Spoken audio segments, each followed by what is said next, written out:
오늘 말씀의 제목이 흩으시는 하나님입니다. 흩으시는 하나님, 이 제목으로 여러분하고 말씀을 나누고 싶습니다. 우리 온라인 예배가 장기화되면서 좀 생각이 복잡해지고 있습니다. 예전에는 곧 죽을 것 같더라도 교회 가서 죽는다 하고 예배 드렸는데 지금은 상황이 그런 상황이 아닙니다. 우리들 중 대부분이 교회가 아닌 집에서 온라인으로 예배를 드리고 있는데 우리가 아파서가 아니라 다른 이들을 아프지 않게 하기 위해서, 또 공동체가 붕괴되고 감당할 수 없는 수준의 재앙이 발생하는 것을 미리 막기 위해서 자발적으로 흩어지게 된 겁니다. 그런데 몇 주 정도면 끝날 줄 알았던 온라인 예배가 이제 3개월째 접어들었습니다. 또 앞으로도 얼마나 더 지속될지 모르는 상황 속에서 그동안 우리가 가졌던 우리들의 모임에 대해서 하나님은 어떻게 생각하고 계셨을까, 그것을 생각해 보게 되었습니다. 이제 말씀으로 들어가며 다음 두 질문을 여러분하고 나눕니다. 화면을 보시고 여러분 한번 읽어보세요. 하나님은 우리의 모임을 기뻐하셨겠는가? 우리의 모임은 우리와 이 세상에 유익이 되었는가? 이 두 가지 질문으로 오늘 말씀을 쭉 여러분하고 나누고 싶습니다. 인간은 사회적인 존재라고 합니다. 그러니까 인류의 문명도 인간 사회를 통해서 발전해 왔습니다. 다른 동물들에 비해서 우리 인간이 특별히 힘이 센 것도 아니고요, 대단한 것도 별로 없습니다. 그런데 이 인간이 이 세상을 지배할 수 있었던 이유를 생각해 보면은 연합과 또 연합을 통해 창조된 문명 때문이라고 생각할 수 있습니다. 그러니까 천지 만물을 창조하신 하나님이 그 천지 만물 속에 숨겨진 문명의 씨앗과 그 씨앗을 싹 틔울 수 있는 능력까지 우리 인간들에게 맡겨주셨습니다. 그리고 우리에게 이 세상에서 생육하고 번성하고 땅에 충만할 것과 그 모든 것을 다스릴 것을 명령해 주셨습니다. 여기서 우리가 기억해야 될 중요한 사실이 있는데, 그것은 내가 이 천지 만물의 주인이 아니라 청직이라는 사실입니다. 인간은 과학과 문명의 창조자가 아닙니다. 이것을 많은 사람들이 착각을 해요. 인간이 이 세상의 문명과 과학과 의술들을 발전시켜 왔고 그것의 주인이라고 생각해요. 그런데 창조주 하나님 없이는 우리가 지금 누리고 있는 이 땅의 문명도 존재할 수 없다는 사실을 기억해야 됩니다. 인간 한 사람이 이 땅에 존재할 수 있는 시간은 길지 않습니다. 그런데 그 인간들이 계속해서 이 땅에서 대를 이어서 이 땅을 지배할 수 있도록, 다스릴 수 있도록 허락하신 분은 창조주십니다. 그리고 그분이 인간들을 연결시켜서 함께 서로 대화하고 통하게 하셨고, 그리고 문명들을 발전할 수 있도록 기회들을 주셨습니다. 하나님은 인간의 죄로 오염된 이 세상을 하나님이 다스리는 나라로 회복시키시기 원하셔서 우리들의 재능과 연합을 지금도 사용하려고 하십니다. 그런데 현대의학의 모든 약한 것과 질병을 치유하고자 하시는 하나님의 선물이라는 것이 이 현대의학이라는 거예요. 그러니까 우리가 이 땅에서 질병을 경험하고 많은 아픔을 경험하는 것을 하나님이 기뻐하시지 않기 때문에 그것을 하나님이 해결하시기 위해서 허락하신 것이 현대의학, 과학 같은 것이라는 거죠. 그러니까 어느 한 사람의 공로로 이루어진 것이 아니고 오랜 세월 동안 수많은 사람들의 발견과 노력이 서로 연결되고 발전되어서 오늘 지금 이 시간에 이르렀던 겁니다. 대부분의 또 놀라운 발견들을 보면요, 우연히 이루어졌습니다. 어쩌다가 우연히 발견되어졌어요. 그런데 그 우연의 뒤에 하나님의 섭리가 있다는 사실을 우리가 기억해야 된다는 겁니다. 인간의 연합은 엄청난 힘을 발휘합니다. 수렵, 채집, 유목으로 떠들던 사람들이 농사를 지으면서 한 곳에 정착해 살기 시작하면서 도시가 생겨났습니다.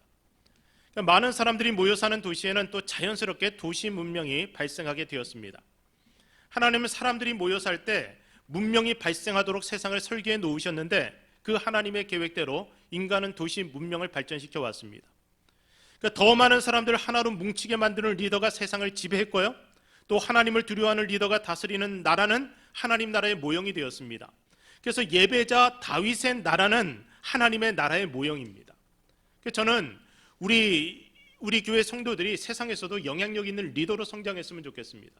그래서 세상에서 다스리는 역할을 했으면 좋겠어요. 근데 하나님을 예배하는 자로, 하나님을 두려워하는 자로 세상에서 다스리는 역할을 하여서 세상을 하나님 나라 되게 만드는 것, 하나님의 통치가 이루어지는 것, 하나님의 공의와 하나님의 사랑이 넘쳐 흐르는 곳으로 만드는 것이 우리의 역할이라는 겁니다. 우리가 뭉치면 살고 흩어지면 죽는다, 이 말을 많이 들어왔는데요, 이것이 진리처럼 받아들여져 왔습니다. 여러분 그렇지 않습니까? 뭉치면 살아요. 그런데 흩어지면 죽더라고요. 이 원리가 교회 공동체에도 그대로 적용되었습니다. 교회가 거룩한 영향력을 끼치려면 교회 구성원 모두가 하나로 연합해야만 됩니다. 다양한 성도들이 하나님의 뜻이라는 한 방향을 향해서 모든 에너지를 집중하게 되면 언제든지 기적이 일어났습니다. 만약 교회의 성도들이 그냥 다양하기만 하고 각자가 자기 방식대로 일하겠다고 하면 흔히 말하는 당나라 군대가 되는 겁니다. 여러분, 이 사회주의와 민주주의의 큰 차이점을 본다면요, 사회주의는 다양성을 인정하지 않습니다. 물론 어느 정도 인정한다고 하지만 충분하지가 않죠. 획일화되어 있죠. 그럼에도 불구하고 연합은 잘 됩니다. 근데 민주사회 같은 경우에는 다양성을 인정하는 대신에 연합에 있어서 이 문제가 생기는 경우가 잘 많습니다. 다양성이 인정되는 가운데 인간의 창의력과 모든 재능들이 발휘되는 가운데 그것이 한 방향으로 연합되었을 땐 놀라운 기적들이 일어난다는 거죠. 우리는 중풍병자의 네 친구가 한 마음이 되어서 자기들의 친구를 예수님 앞에 데려갔던 이야기를 기억합니다. 네 명이 같은 말, 같은 마음, 같은 생각으로 하나가 되었고 같이 행동하니까 그 친구가 일어나 걷는 기적을 경험하게 된 겁니다. 이것이 연합의 힘이라는 겁니다. 그래서 우리는 그동안 모임에 열심을 냈습니다. 특히 한국 기독교인들처럼 열심히 모이는 사람들이 없어요. 세계 어느 이 교회를 봐도 한국 교회처럼 열심히 많이 모이진 않습니다. 그러니까 새벽에도 모였고요. 그리고 한국의 대형 교회들 중에선 새벽 예배도 오후까지 드리는 그런 교회가 있습니다. 새벽을 어떻게 5번 쪼갤 수 있는지. 그리고 3일 예배라고 해서 수요 예배를 드리죠. 금요 철야 기도회를 하죠. 주일날도 예배 드리고 또 예배 후에는 또 소그룹 모임도 하고 주중에 또 이 구역 모임도 하고. 그러니까 열심히 모였습니다. 그 결과가 어떻게 됐습니까? 부흥이 일어났잖아요. 모이니까 뭔가가 되는 겁니다. 초대형 교회들이 탄생했고 기독교 역사상 유례가 없는 초단기의 그 교회 급성장을 한국 교회는 경험했습니다. 더불어서 한강의 기적까지 경험하게 되는데요. 이 한국 민주주의의 발전과 경제적 번영의 뒤에 열심히 모여서 예배했던 교회들이 있었다는 것을 우리는 부인하기 어렵습니다. 그 모임의 에너지가 열정과 창의력을 만들어냈고 영향력 있는 리더들을 배출해냈기 때문에 지금 대한민국이 이만큼 성장할 수 있었다고 저는 생각해요. 이 나라 미국도 똑같습니다. 그런데 그렇게 열심히 모였던 교회들이 쌓아놓은 탑이 어쩌면 하나님 보실 때 바벨탑 같은 것이었을지도 모르겠다. 그런 생각을 하게 됩니다. 제가 미국에 유학 올 무렵에는요, 목사님들이 그래도 한국 사회에서 존경받는 분위기였습니다. 그런데 지금은 그렇지 않다고 합니다. 20년이 지났는데 목사님들이 교회 안에서는 존경받을지 모르겠는데 교회 밖 세상에서는 그다지 존경받지 못합니다. 오히려 욕을 많이 먹죠. 마실은 소금같이 짓밟히는 형국이 되었습니다. 제 친구 자녀들이요, 학교에서 아빠가 목사라는 얘기를 못한답니다. 속인답니다. 창피한다 그래요. 다행스럽게 제 아이들은 이 미국에 살고 있으면서 아빠가 목사라는 걸 자랑스럽게 생각한다 그래요. 그래서 이 한국과 미국의 교회에 대한 이 세상의 이 시각이 차이가 크다는 것을 이제 알게 되었습니다. 이번 코로나 사태를 통해서 교회에 대한 세상의 태도를 우리가 확실하게 볼 수 있었습니다. 이단인 신천지와 일반 교회들을 비슷하게 대접을 하는 것을 볼 수가 있었습니다. 황당한 일인데 정부에서도요, 매일 수많은 사람들이 서로 모르는 사람들이 드나드는 그 술집이나 클럽에 대해서 단속을 하지 않고 오히려 일주일에 한두 시간 모이는 교회에 대해서 매주 공무원들을 보내서 열심히 단속하는 모습을 보여주었습니다. 정말 말이 안 되는데 교회가 세상이 볼 때 이단이나 별 차이 없이 그렇게 보이는 거고요. 또 그런 것들을 사람들이 막 그냥 지지했습니다. 그러니까 교회는 거기에 대해서 왜 이러냐라고 말하기가 쉽지 않은 분위기였다는 거예요.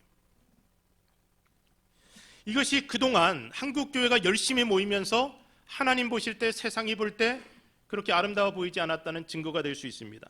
어쩌면 가장 번영한 한국 교회의 모습이 마지막 번영기를 보여주었던 이스라엘의 공동체와 같을지도 모르겠다, 그런 생각이 듭니다. 그래서 아모스 선지자가 당시 번영하고 있었던, 끝까지 잘 나갈 것이라고 믿고 있었던 이스라엘을 향해서 선포했던 하나님의 말씀을 통해서 우리 하나님이 우리 한국교회를 어떻게 이렇게 보실 수도 있다는 것을 생각해 보려고 합니다. 아모스 5장 21절 말씀, 우리 쉬운 성경으로 읽어보겠습니다.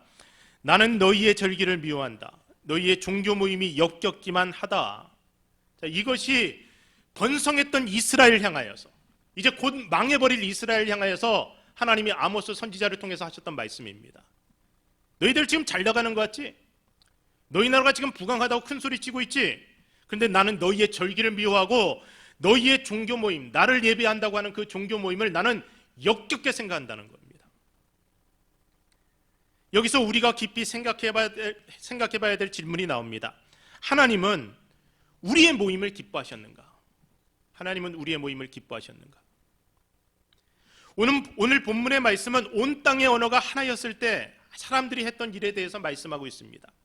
그들이 온 땅의 언어가 하나였을 때 무슨 일을 했습니까? 하나님이 온 세상을 홍수로 쓸어버리시고 노아의 세 아들 셈과 함과 야벳을 통해 땅의 열국 백성을 번성하게 하셨습니다. 하나님이 심판하시기 전에, 홍수로 심판하시기 전에 인류에게 주셨던 복을 그들에게도 동일하게 주셔서 홍수 심판을 통해 재창조된 세상에서 생육하고 번성하여 땅에 충만해진 겁니다. 그렇게 번성하는 가운데 창세기 10장을 보니까 함의 자손 니므롯이라는 사람이 등장하게 되는데, 노아의 저주를 받은 함의 자손이라는 점이 그가 어떤 인물인지를 짐작할 수 있게 합니다.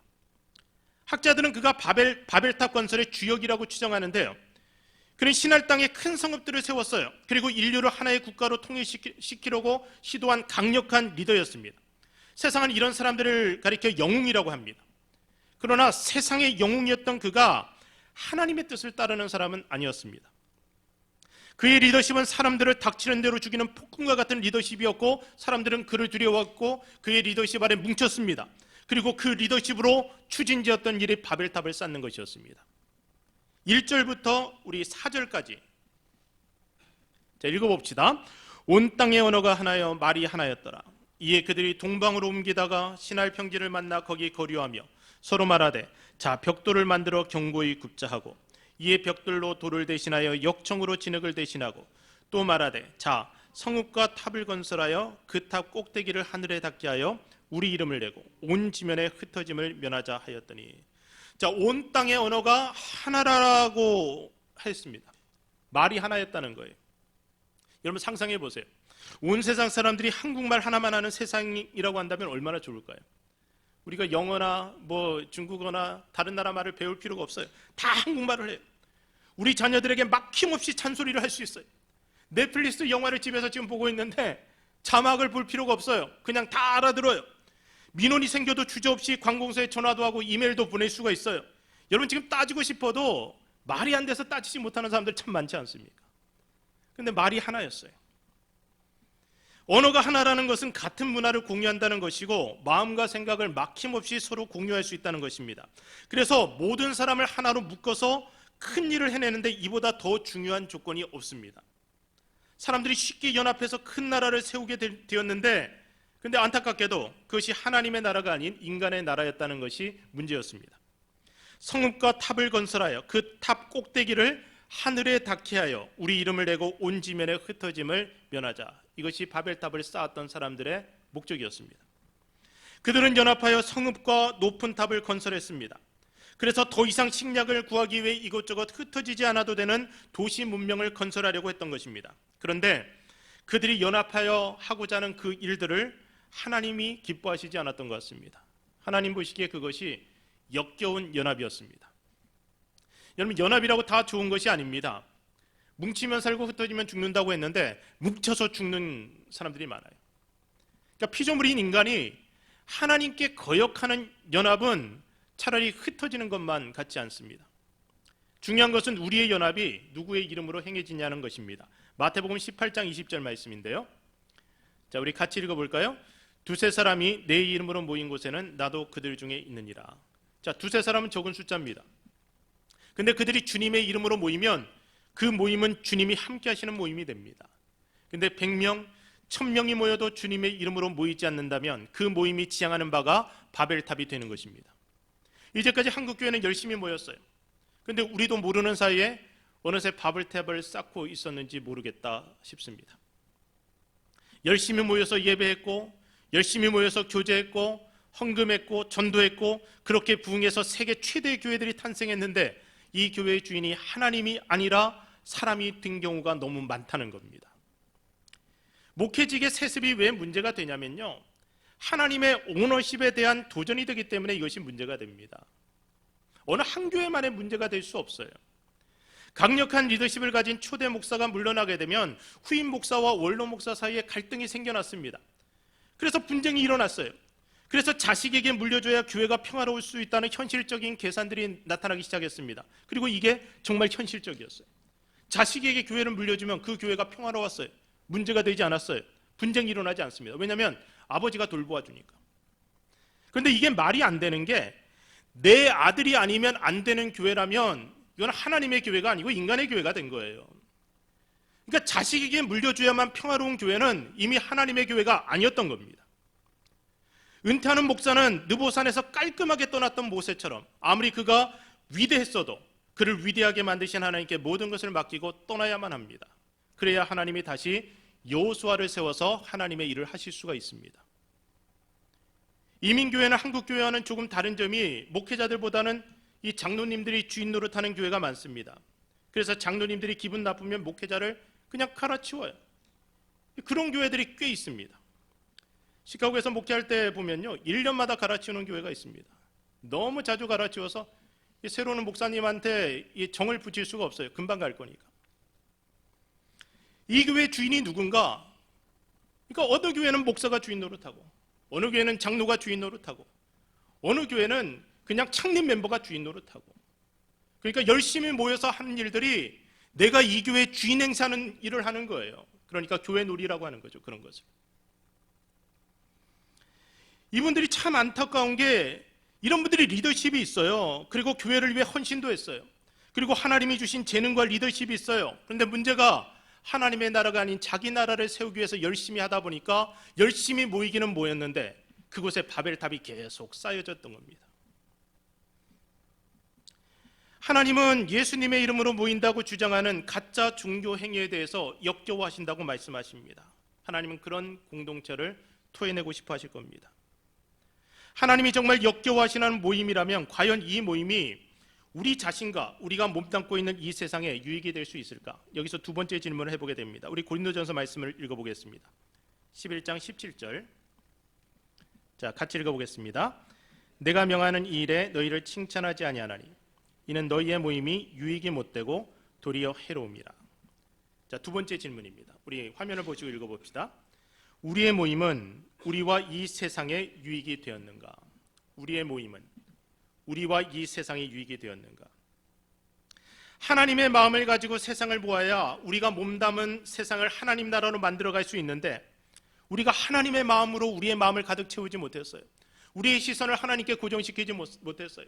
전능하신 하나님의 다스림을 이 공동체에 이루어내지 못했어요. 그러다 보니까 이 공동체도 인간의 나라가 되어 있으니 이런 사람들이 세상 속에서 영향력을 끼치면 세상에 어떻게 유익을 끼칠 수 있겠냐는 겁니다. 세상을 다스리라는 말씀의 의미가 여기에 있습니다. 그런데 우리는 우리의 모임이 바벨탑이 되었다면 이미 세상을 다스리는 모임이 될 수 없었던 겁니다. 이 모임을 통해 하나님의 나라가 전파되는 것이 불가능한 겁니다. 바벨탑을 쌓으면서도 우리는 구제활동을 할 수 있고 선교도 할 수 있고 온갖 선한 일들을 다 할 수 있습니다.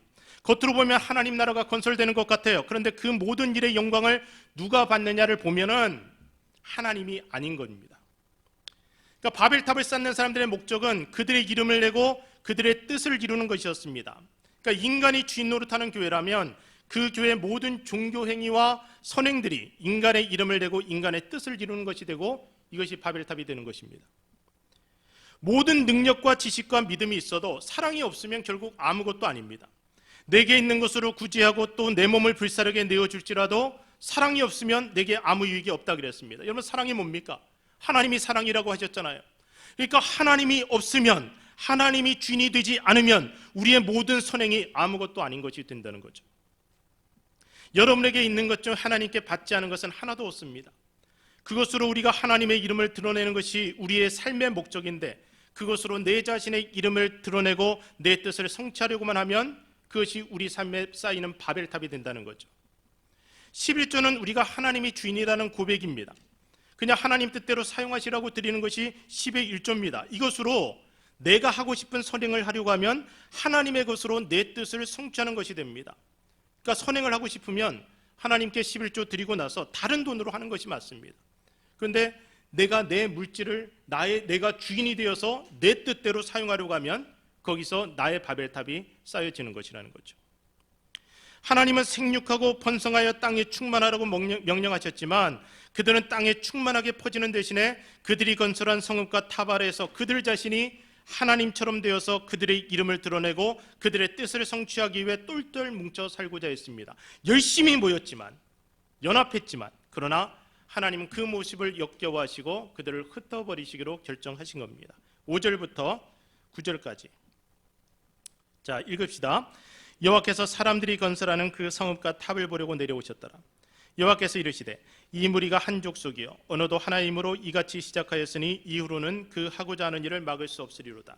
자, 우리가 내려가서 거기서 그들의 언어를 혼잡하게 하여 그들이 서로 알아듣지 못하게 하자 하시고 여호와께서 거기서 그들을 온 지면에 흩으셨으므로 그들이 그 도시를 건설하기를 그쳤더라. 그러므로 그 이름을 바벨이라 하니 이는 여호와께서 거기서 그 온 땅의 언어를 혼잡하게 하셨습니다. 여호와께서 거기서 그들을 온 지면에 흩으셨더라. 하나님은 바벨탑을 쌓는 이들의 언어를 혼잡하게 하였어요. 그래서 서로 알아듣지 못하게 하여서 그들을 흩어버리셨습니다. 하나님 없는 인간 연합의 마지막이 결국 말이 통하지 않는 갈등과 분쟁으로 끝납니다. 우리 흔히들 모이는 게 좋아요. 그리고 연합하는 게 좋아요. 그래서 우리가 남이가 그러면서 모입니다. 근데 교회 안에서 인간이 주인된 모임을 만들어내게 되면, 그래서 똘똘 뭉쳐서 자기 나라를 건설하게 되면 이 사람들의 결국이 다 이렇게 되더라는 거예요. 어느 날부터 서로 말이 통하지 않습니다. 똘똘 뭉쳐서 이 자기 나라를 건설하고 큰 소리치고 살았는데 어느 날부터 마음도 통하지 않아요. 하나님이 그들의 모임을 흩어버리시기 때문에 그렇습니다. 지금 하나님이 우리를 흩으셨어요. 교회뿐 아니라 온 세상 사람들을 모이지 못하도록 다 흩어버리셨습니다.